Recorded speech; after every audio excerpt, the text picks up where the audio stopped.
Now, I'm happy to introduce to all of you Devinka Shankar to the stage. Ms. Shankar is a transnational feminist, organizer, and passionate advocate for justice. As a certified facilitator of the Resilience Toolkit, she is most interested in supporting activists and organizers of color in building an embodied practice and increasing their capacity for resilience in the face of long-haul justice work. Welcome, Devinka. Thank you. Thank you so much. Hello, everyone. It's lovely to be here with you all. My name is Devinka. I use she and her pronouns, and I'm coming to you from Chumash land, which is known as Simi Valley. It's just north of the Los Angeles area. And I apologize in advance because my allergies have been acting up and my voice is a little bit rough. So I apologize for any coughing or roughness in between.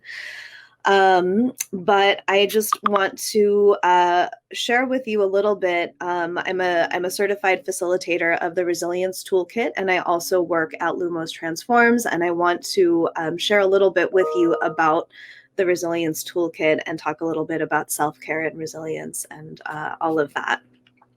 So as we go through this presentation, I'll be inviting you every once in a while to share some things in the chat. I want to apologize in advance that I'm not going to be able to read everything that comes through or reflect back everything that comes through, but do appreciate, whatever you do share in there, and everyone else will be able to see what you share as well. So before we get into any of that, I actually want to invite you into a practice to start.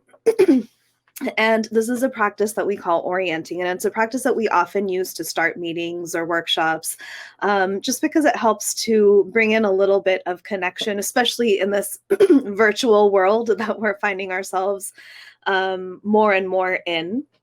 So for this practice, I'd like to invite you to just take a moment wherever you are right now to just start to connect with your senses to the environment. So maybe start listening to the different sounds in your space, noticing what you can hear. Maybe noticing if the sounds are loud or soft, if they're close to you or in the distance. And as you're taking in those sounds, maybe you're hearing sounds from outside as well. Maybe starting to look around your space. So slowly looking over to the right side and noticing what are the different colors and shapes. Maybe turning slowly to the left side and noticing different objects, patterns. Maybe starting to notice, is there any temperature on your skin? Can you feel the touch of the air? What do your clothes feel like? What's the texture? So you're just taking this moment to use your senses to connect with where you are, with your environment in this moment. And as you're doing this, I invite you also to reflect inward and notice what's shifting inside of you. Do you notice that you're feeling more present? Do you notice that you're feeling more alert and alive? What do you notice? And I invite you, if you'd like to share some things in the chat about what you noticed with that practice, if you felt a little shift, what that was like. And as you're doing that, I'm just going to share a quick agenda of what we're going to go through today. So I just want to sort of talk about a little bit about these concepts of self-care and resilience, talking about not only some of the ways that we understand it that are maybe not so helpful, but then what are maybe some of the more helpful ways of thinking about them. I want to share a stress resilience model with you, and then also share some tools for developing that embodied resilience and embodied awareness. So I see Edie in the chat sharing that, yes, feeling more present. Great. All right. So I want to start with this idea of self-care. And it's actually starting with a little bit of a critique of the self-care mandate that we usually hear. Most of us experience or have experienced, if not all of us, burnout at some point. And burnout is associated with feelings of helplessness. It's associated with difficulties in dealing with work or being able to do your job effectively. It's associated with very high workloads and non-supportive work environments. And despite all of this, the typical solution that we usually get to burnout is practice self-care. And the types of self-care that we're usually encouraged to practice are things like taking a vacation, or maybe doing a yoga class, or something to pamper or indulge yourself, right? So taking a bath, getting your nails done, eating some chocolate. And they're often things that take money, cost money, or that take time and resources that we sometimes don't have. There's sometimes things that we don't have access to, or they simply just press the pause button on the stressors that we're up against, right? And then once we're done with whatever that thing is, then we go right back into that same stressful situation. And so we're sort of asking ourselves when we think about this, is self-care valuable? Well, yes, of course it is, right? Is being able to take time off and to care for yourself in many different ways important? Yes, absolutely. But will taking that long bath or eating a piece of chocolate or doing those kinds of things, is that going to help you feel more self-agency or more effectiveness at your job or at work? Maybe not so much. Will getting your nails done or taking a yoga class, is that going to help reduce your caseload or increase your pay? Maybe not so much, right? So there are two things to consider here. One is that self-indulgence and self-care are not actually the same thing. Though I want to say that both have their value, right? So I'm not knocking the chocolate or the nails or whatever it is. Take that bath, right? Take that break that you need. But we want to recognize that they're different things. They're not the same. Each have their value, but they're not the same. And the other thing here is that self-care cannot fix burnout alone. It can't fix burnout by itself.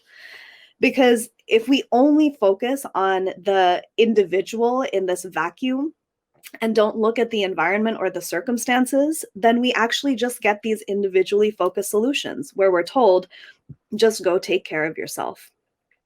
But burnout is not actually an individualized problem. Burnout is a systemic issue that also results from systemic oppression, from organizational culture, right? From all of these different things. And so we can't actually remove the responsibility of systems in actually fostering or eroding our wellness. So we have to look at individuals in relationship to their environment to really be able to understand and to be able to find solutions that address that burnout on both the personal and the organizational level, right? To address all of those challenges. So with all of that being said, we want to understand that self-care is important, right? So self-care is important. And so the question we want to ask ourselves is, how do we maximize that? So I want to invite you all to share in the chat just a few thoughts. What is one activity that you do for self-care? And with whatever this activity is, how do you know that it's working? How well does it work? And how do you know that it's actually effective? So what's one activity that you do for self-care? And then how well does it work? And how do you know that it's working? And as those come through, I'll read some of them out and reflect back what you all are sharing.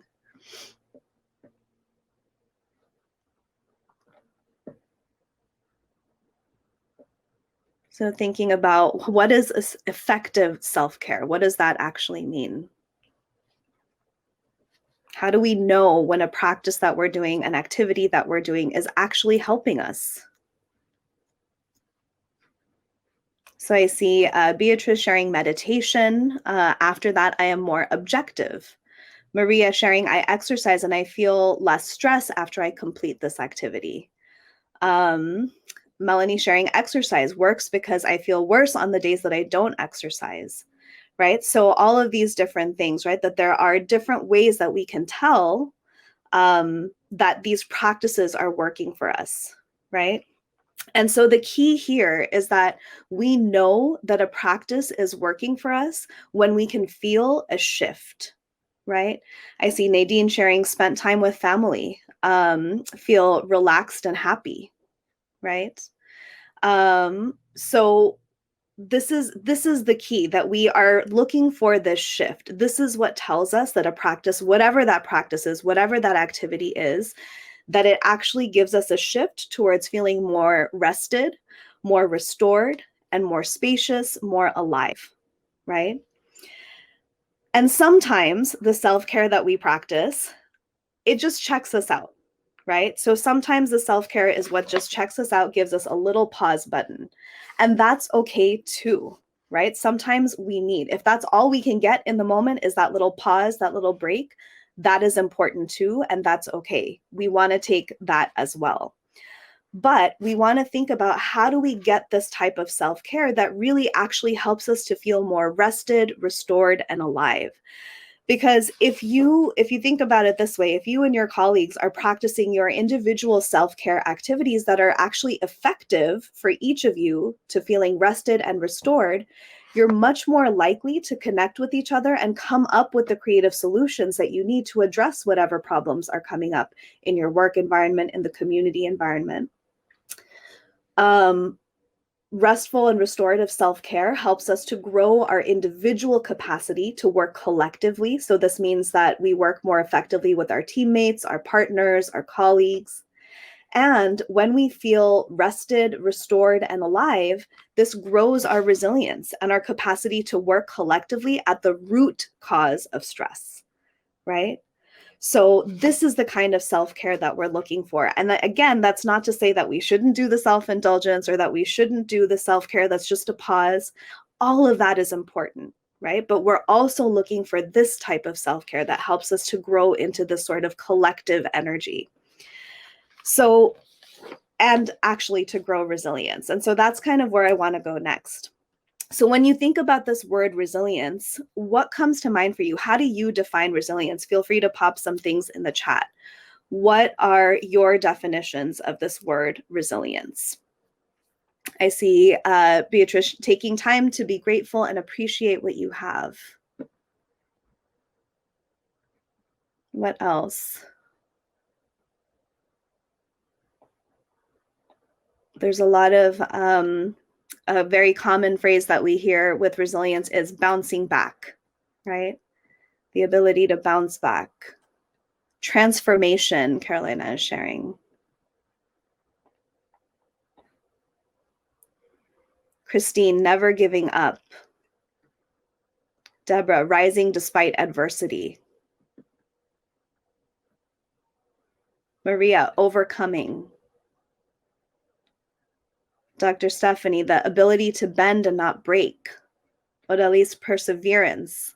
Being able to learn and move ahead. Laura, great, thank you so much. Yes, all of these things are part of resilience, right? And what we see happening very often, particularly in North American and Western cultures, is that there is an overemphasis on the aspect of resilience that is about strength and endurance and perseverance and pushing through. And so we start to confuse this idea of resilience with just perseverance and grit, right? Like we just, if we can push through, if we can just be strong and push through, that's resilience. However, let's think about it this way. If you have a rubber band, right, and you are pulling and pulling and pulling on that rubber band, you're stretching it, you're being strong, you're really stretching it, eventually it's going to break, right? So perseverance and push only by itself will actually break us. So we need that flexibility too, but flexibility by itself is not helpful either, right? Because if that rubber band, if we're not using the strength as well and it's just kind of flopping around, it's not really helpful either. So we need both that strength and that flexibility. And the other thing that very often happens, again, particularly in Western and North American cultures, is that we see this like blame the victim use of resilience. And so we often hear things, particularly people who have marginalized identities, will hear things like, oh, you just need to be more resilient. just go practice some self-care, right? That'll take care of it. You just be more resilient. Or we hear things like, oh, wow, you're so resilient. You've overcome so much. And then that becomes an excuse to just throw more crap at you, right? So here's that individualization again. So there's no focus on the systems or the structures in place. And so we end up saying, oh, you just need to be more resilient instead of changing the conditions, right? So not saying like, so the question becomes, instead of like, oh, let me be stronger, or how can I be stronger, we should really be asking, why is this so hard in the first place? Why do I have to be so resilient, right? And so when we individualize this, then we risk doing all of that. We risk blaming the victim. We risk saying like, oh, we can just throw more at you, instead of actually changing the conditions. So these are not the kinds of resilience that we're interested in, right? We want that transformational, someone said, right? We want that transformational resilience. And even this idea of bouncing back can be limited, because when we think about it, what is our baseline? What are we bouncing back to? What if our baseline wasn't so great to begin with? So we want growth, right? We want to bounce forward. So we want the strength, we want the flexibility, we want the growth, we want to bounce forward. But we don't want to be resilient just for the sake of being more resilient, right? So it's like, okay, well, now I'm more resilient. Now what, right? So what we're looking for is this idea of alchemical resilience. That idea of alchemy, right? That we can turn something into gold, that we can make something better than the sum of its parts, bigger than the sum of its parts. And so this is that idea of alchemical resilience. How do we build the capacity within ourselves? How do we build enough bandwidth to make change, to change and transform the systems of adversity that actually impact us individually or collectively, right? That's the kind of resilience that we want. It's the capacity to look at our contexts, at our environments, at our workplaces, our communities, the systems in place, and say, how do I make changes in the material conditions of my life on an individual level and on a collective level as well? And a key piece to resilience is knowing when it's safe to rest and then being able to rest effectively. So we want to build this kind of resilience. And to do that, we need a framework and a map to guide us. And so I want to share with you first a little bit about the framework that we use in the Resilience Toolkit, and then also share with you the map, which is looking at our stress system. So this is a framework where we actually ask ourselves, how do I approach my stress responses so that they don't take me down with them? Right? If you've ever had that experience of a stress response comes up and then afterwards you're just like, whoa, that just ruined my entire day, right? Or I wasn't able to get anything else done. It can overwhelm us. And so how do we make sure that that doesn't happen, that we don't get taken down by that stress response? And then how do we build the capacity within ourselves to be able to sustain ourselves in whatever we're doing, in the work that we're doing, in the organizing that we're doing? In being there for our loved ones, right? In surviving long haul stressors like COVID, like this pandemic. How do we build that sustainability? And it really starts with normalizing our stress responses, whatever they are. We want to recognize actually that stress in and of itself isn't a bad thing. Our stress responses come from a very deep biological survival impulse. We can't just think our stress away. We like to think that we can think our stress away, but that's not how it works. It comes through our bodies. And so it's this deep biological survival impulse, and they're within us really to keep us safe. And so we don't want to pathologize them, right? They're within us to keep us safe, and they have kept us safe in our own lifetimes, in our families' lifetimes, through generations. These responses have kept us safe. And because they're so deep and so wound into our DNA, it makes sense that when we're under a stressor or under a threat or a danger, that our bodies respond. They react in that way. It's not a choice that we're making, right? It's just a response that comes through. And so that response that comes through may be helpful to you. right? If there is a danger or a major stressor or a threat, that response that comes through may actually be helpful to you in that moment. But the truth is that most of the time we're over responding to stress, because as human beings, we are actually biologically programmed to over respond to stress. And the way that we talk about it is that we say, oh, it's better to be safe than sorry, right? So our stress responses are really strong and they come out much higher than they need to be, which is apparently happening to my dog right now as well. So we over respond, right? And then that over response becomes too much. And so the question is, the place where we can drop in and use our thoughts is, when this over response happens, is this actually helpful for me right now? What is coming through? And is it helpful for me to be holding this level of stress in this moment? So this is where we can actually use our thoughts to say, okay, wait, is this adaptive? So our goal with the toolkit in this framework is really to ask ourselves, how can I get to the lowest effective stress response in any given moment?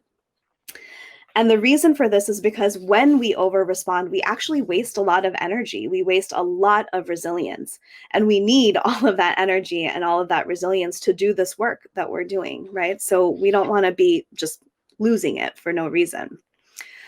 So this is where we come to building a map together. And this map of it's a map of our stress responses. And this map that I'm going to share with you has 3 levels. Some of you may be very familiar with this. It comes from polyvagal theory. So it's thinking about our stress responses on 3 tiers, from low stress to medium stress to high stress. And so if you can imagine, and you can pop some things in the chat, what would your life be like if you had no stress? If you had no stress, if you were feeling relaxed, what would that feel like in your mind, in your body, in your emotions, how you engage with other people? What would that feel like? And as you're putting that in the chat, I'm just going to talk a little bit about this low stress state. This is what we would call our social nervous system. Beatrice, boring. Yeah, maybe, right? If we're used to that excitement and that agitation, it might feel a little bit uncomfortable because we don't know actually what does that feel like. So when we are in a low stress state, there are 3 key words that we can think about that describe what it feels like here, which are settled, spacious, and connected. So settled, spacious, and connected. So I see Paula sharing happy. And there's a lot of doubt here that this can't possibly exist, right? But I promise you we can get there. We can get there. So this is a place where we don't have a lot of pressures on us. We don't have that high level of stress, right? So we're feeling pretty relaxed in our bodies, in our minds, in our emotions, and how we are with other people.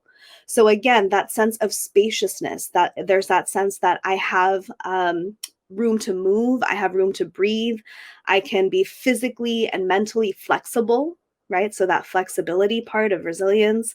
I can think about the future. I can think long range, right? I can be hopeful. I can be creative. I'm a good problem solver. If you present me with a problem, I can think about a few different options about how I would approach that problem.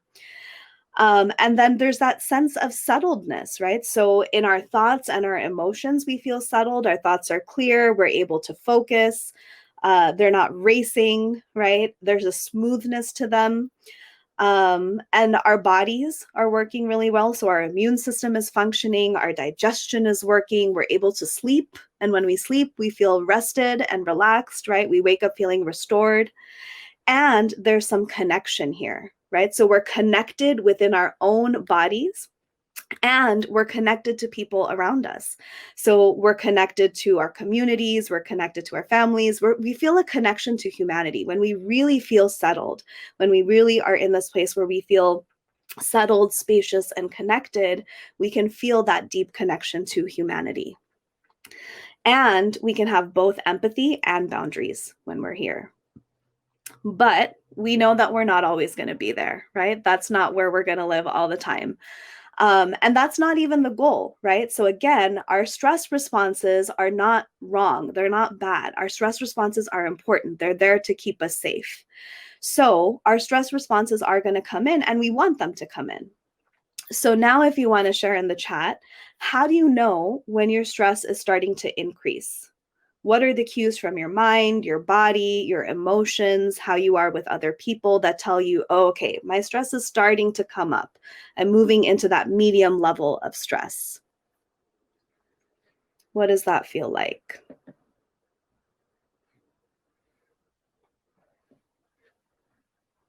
And for many of you, you may recognize this medium level of stress, this middle tier, as fight or flight, right? When I'm pulling my hair, yes. Yeah, that polarized thinking, right? Back and neck pain, irritable mood, absolutely. So the three key words when we're in this state, this fight or flight state, are pressured, mobilized, and reactive. Yes, can't sleep well, headaches, rapid heart rate, things move faster, absolutely. Complaining to myself, right? We're that irritable. And so as we move up the stress scale, right, what we see is that there's this sense of pressure and hurry that's building. And so that mobilization comes in, the adrenaline is pumping. That stress is about, I have to do something, I have to act, right? I have to respond. And so as you all are describing, in our bodies, everything starts moving more quickly. Our heart rate, our breathing, our eye movement, our speech, everything speeds up except for our digestion. Our digestion starts to shut down, right? Our muscles are tight. It's about I have to act, I have to be able to move. We get literal tunnel vision and hearing, which means that biologically, when we are in this state, our ears start to actually tune out the sound of the human voice. So we are literally not hearing each other, right? When we're in this state. So this is why when we're in the state, arguments can't be resolved because we're really not hearing each other. In our thoughts, we go from wide open to less and less options, right? So now I have this narrow thinking, it's got to be my way, right? You have to do it my way. That's the right way to do it. And if you don't do it that way, I'm going to argue with you until you agree with me, right? So this is very immediate, very about like what's happening right now. We're either overly focused or we're super distracted, right? In emotions, this is not a place where we can just sit and be like, oh, this is how I'm feeling about what's going on. This is where intense emotions come through. So we feel anxious, frustrated, angry. We might even feel rage.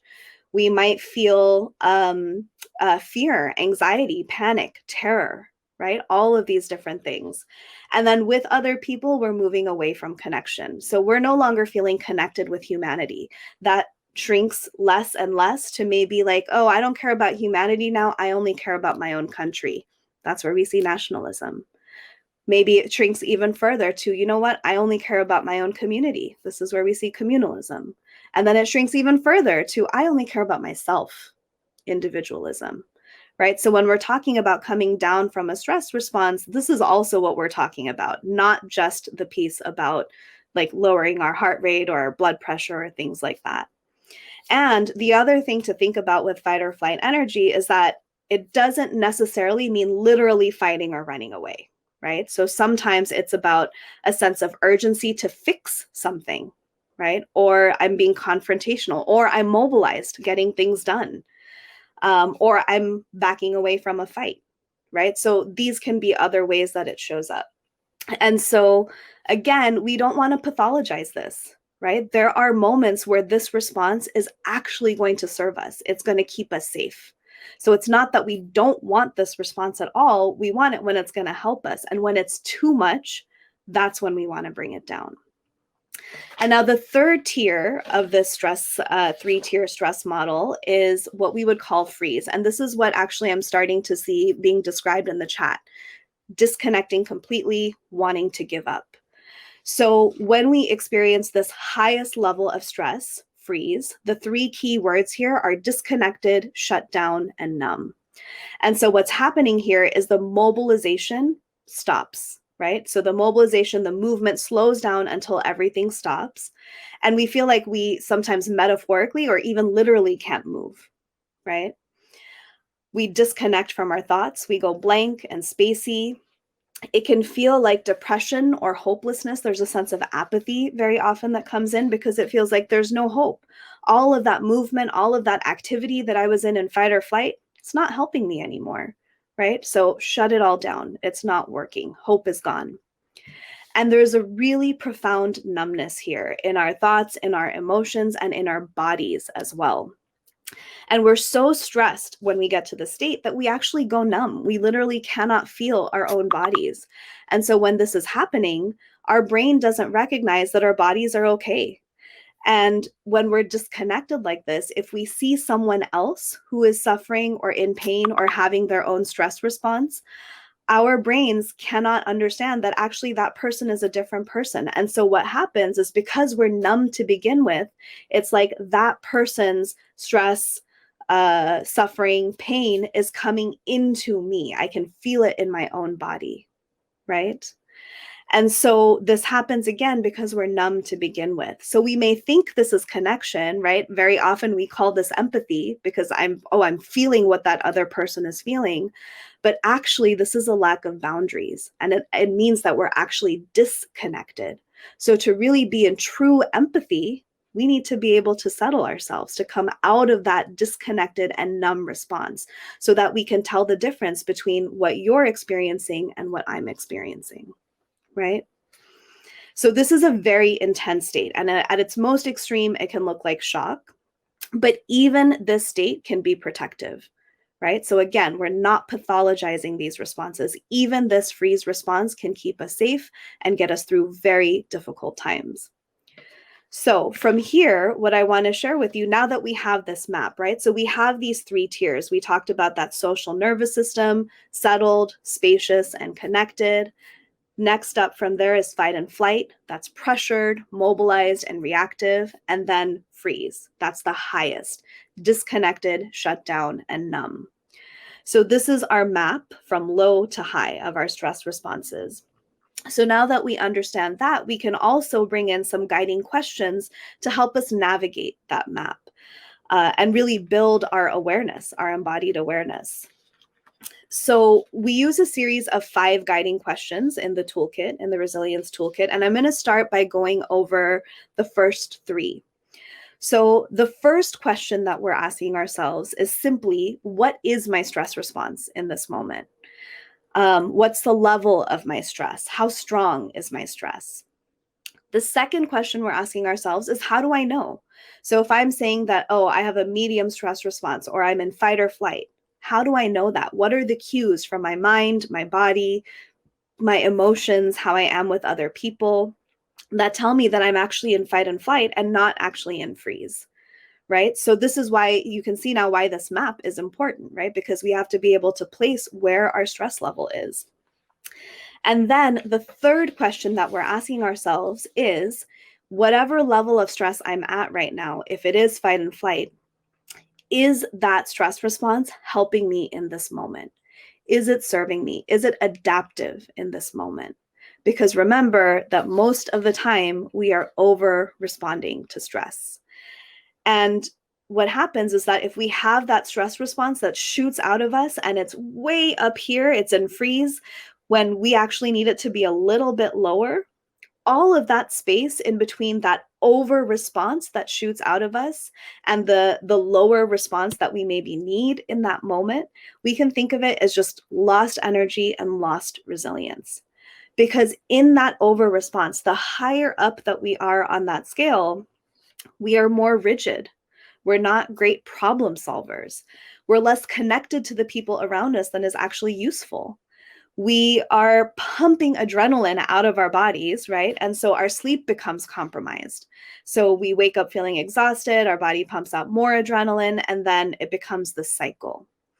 So we're not at our best when we're over responding to stress.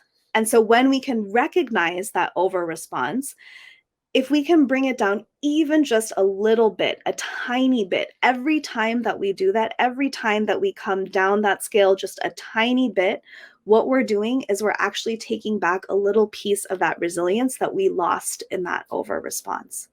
And if we do that over and over and over again, then we start to grow that pot of resilience. We start to build that capacity, build that embodied resilience. And so really it's about getting to that lowest effective stress response in any given moment. Again, the goal is not to be relaxed all the time. That's not going to serve us. right? But how do we get to that lowest effective stress response in any given moment? Because if you're carrying the same amount of stress that you're holding when you're at work or responding to a crisis, in some kind of stressful situation, as when you're trying to rest or spend time with your loved ones or even trying to sleep, if you can't bring that response down, you're going to have problems in the long haul, right? Because that's going to add up too. So again, the key to resilience is knowing when it's safe to rest and being able to rest effectively. So we come back now to these guiding questions. The first was, what is my stress response? How do I know? And then that critical question of, is it helpful to me in this moment? Is it maybe a little bit higher than it needs to be?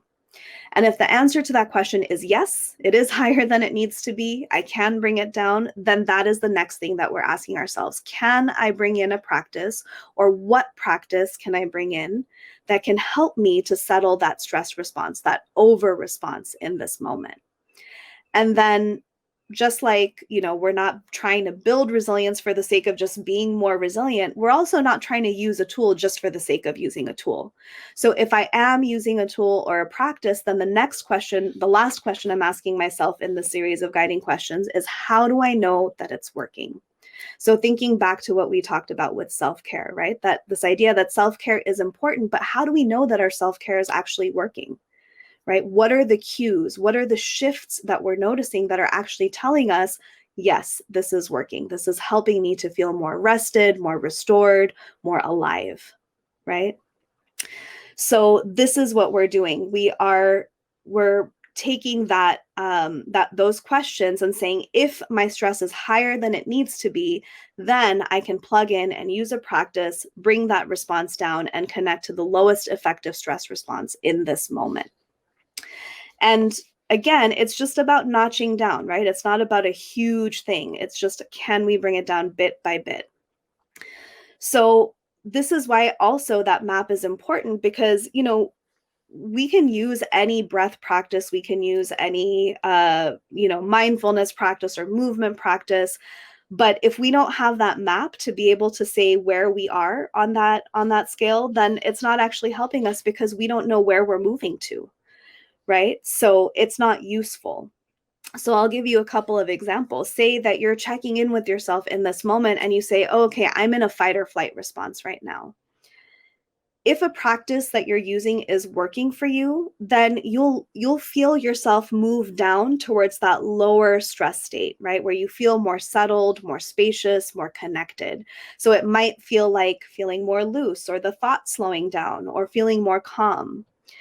But if you're using a practice in that, and you've put yourself in that fight or flight place, and then as you're doing the practice, you actually start to disconnect a little bit, and you're like checking out, that practice is actually not working for you, because it's taking you up into that higher response where you're disconnecting and checking out, right?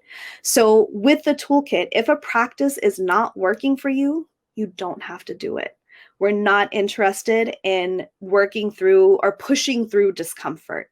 What we do in the toolkit is we center our comfort. And if something is not working for you, you don't have to do it. This is not about pushing through.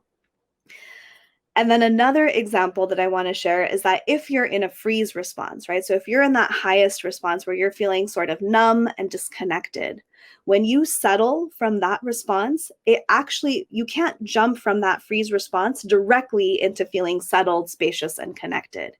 You have to come down through fight and flight first, which means that you're going to go from numbness, right? And maybe feeling a little bit disconnected into feeling more feeling more alive and alert, right? Because now you're in that fight or flight place where there's some adrenaline, there's some energy, there's some mobilization. So very often when people settle from freeze, they say it feels like coming alive, right? Feeling more present. So just to keep that in mind. So what I want to do now is actually share with you some of the practices that we use in the toolkit. And I just want to acknowledge also that all of us have different tools and practices that we use already, right? Many of you shared those earlier on. So this is really about, we have some specific tools that we use, but the important piece here is using this framework, using this guide, right? To ask ourselves, okay, is this practice actually helping me to shift, right? So as we go through these practices, I'm going to prompt you to think about that. How do you know that this practice is working for you? So I'm going to share with you a mindfulness practice, a breath practice, and then 2 quick movement practices.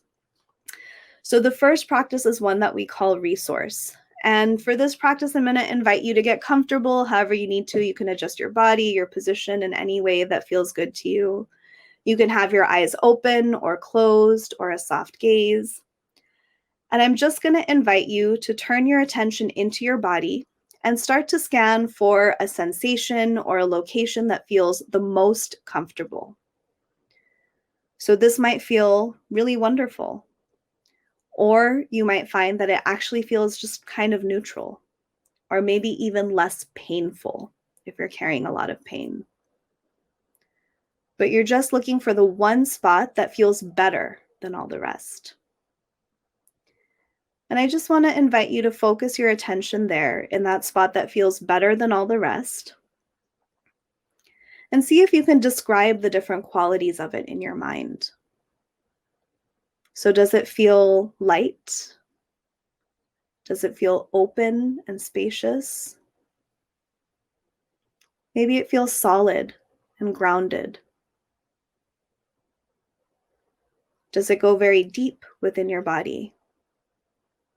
Or is it just on the surface? Is it a tiny little spot? Or is it growing, expanding?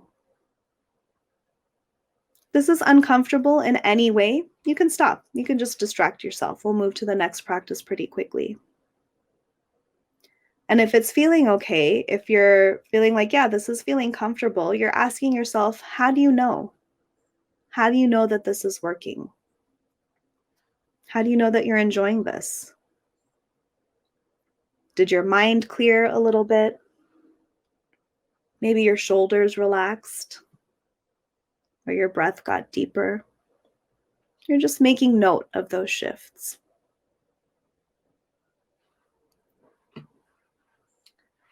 And now the next practice that I want to share with you is called settling breath. And for this practice, we're going to start by just bringing some awareness to the breath, not trying to judge it or change it in any way just yet, but just noticing. And what we do with this practice is we take advantage of a little quirk in the human body, which is that when we breathe in, our heart rate speeds up a little bit. And when we breathe out, our heart rate slows down a little bit. So on your next breath, I want to invite you to just lengthen your exhale a little bit so it becomes longer than your inhale. Sometimes people like to count when they do this, so you could breathe in for 2 and out for 4. Or you could do in for 3 and out for 5. But it should still just feel like a relaxed and easy breath.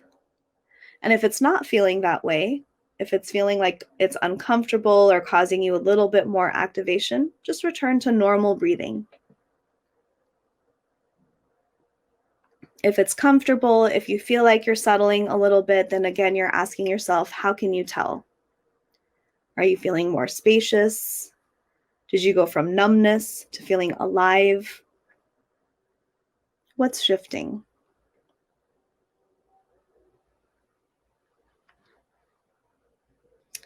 And the last 2 practices that I want to share with you are movement practices. So the first one is one called butterfly hug.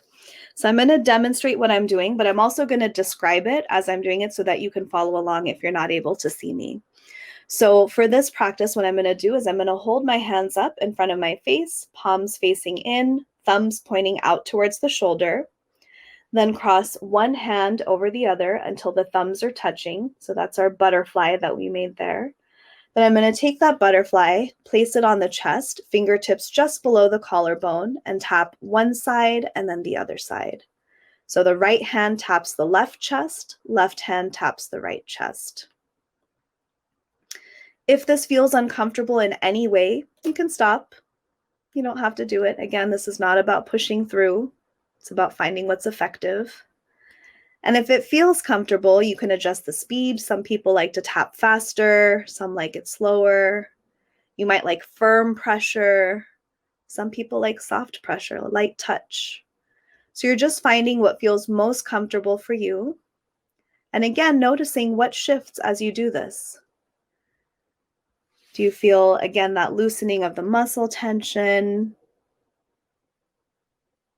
Is there a sense of more calm, more ease?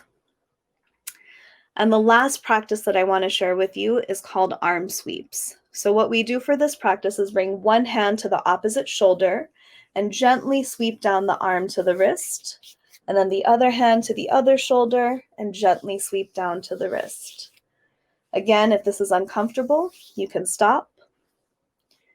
And if it feels comfortable, you can again adjust the speed, faster or slower, more soft or more firm. Some people even like to squeeze as they go down, like a little massage.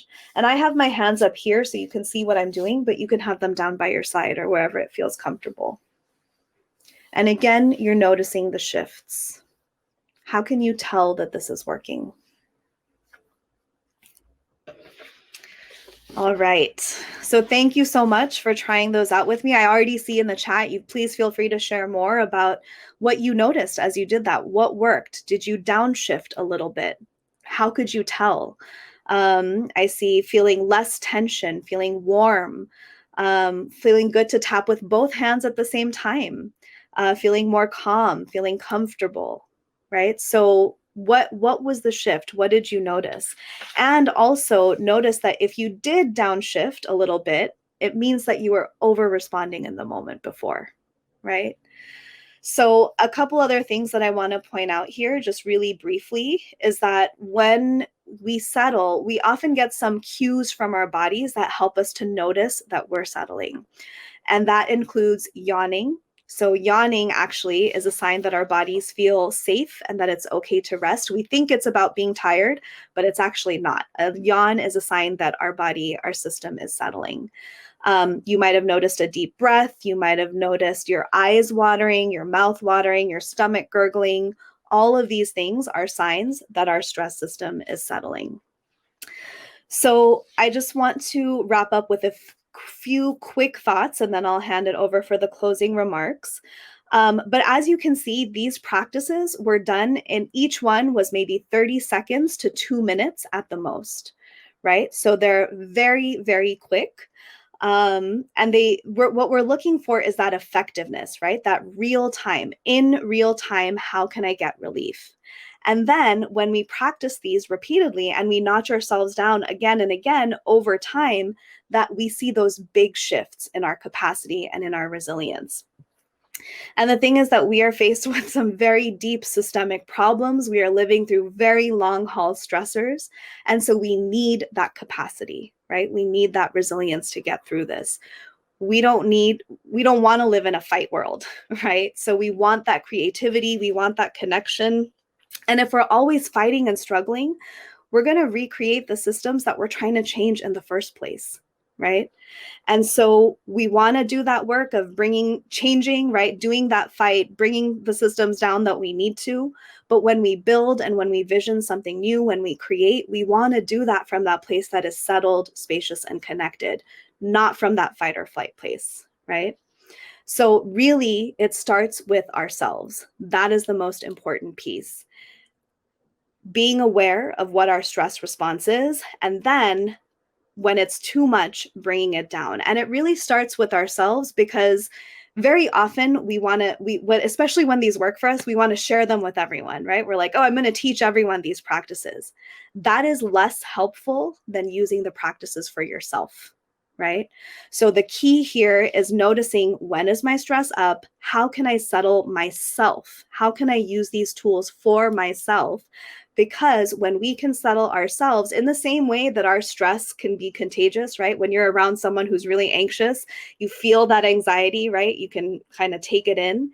In the same way, our settled systems can ripple out and be contagious in the best way, right? So settling ourselves helps the people around us as well. And it helps us to tap into that collectivity and that creativity so that we can look at those systemic problems and say, how can we change this together? So I just want to thank you all so much. I hope this was helpful. Thank you all for the lovely comments. I'm sorry that I couldn't read everything or get to everything, but I really appreciate this time that I had with you all today. And we're right up at the end here. So I just want to hand it off now to Deborah Ward, who is the CEO of YWCA of San Gabriel Valley, for the closing remarks. Thank you. Good afternoon, everyone. Thank you, Devinka. Again, my name is Deborah Ward. I'm one of the founding members of the Leadership Council. What a great symposium. Just so many golden nuggets that's been presented this morning and this early afternoon. And I just want, as part of our closing comments and remarks, on behalf of the Leadership Council for Domestic Violence in Healthcare in the County of Los Angeles Office of Women's Health, as well as our planning committee, just want to say a big thank you to everyone who's participating today for your commitment for this work and your commitment to our initiative in terms of going beyond silos and engaging in greater partnerships between DV and healthcare organization. A few thank yous are in orders. I want to thank all of our speakers for today. Just a lot of truth coming out of many individuals, and just appreciate your time and willingness to share your work with our audience today. I want to thank our moderators who helped move the program along. Thank you for your time as well. A big shout out to our Symposium Planning Committee. The Planning Committee has been meeting for the last 5 months. We again are grateful for your resiliency and your commitment to the partnership concept and initiative in bringing domestic violence and healthcare sectors together. A big thank you to Rebecca. You are always supportive of this process, and thank you for being our MC for today. Our production team, the virtual production team, Hop In. Thank you so much. And our co-producers leading that effort was Jennifer Bell, Yasmin Tarver, and Jasmine Carter with the Genesee Center. Another shout out to Supervisor Holly Mitchell. Appreciate her taking her time and giving her comments this morning. Also Lucia from Blue Shield, who also has been so supportive and committed to our efforts here in Los Angeles. It is really our hope that today's symposium was informative, that it was engaging, and that you personally found a golden nugget, a takeaway that will inspire and encourage your work going forward. If you would like to learn more about the Leadership Council, please visit our booth on the Expo page. We have a poster that charts our progress over time, and you'll learn more about our initiative and our journey. Lastly, we are planning a symposium debriefing in November. Please look out for emails. We would love for you to be a part of that effort.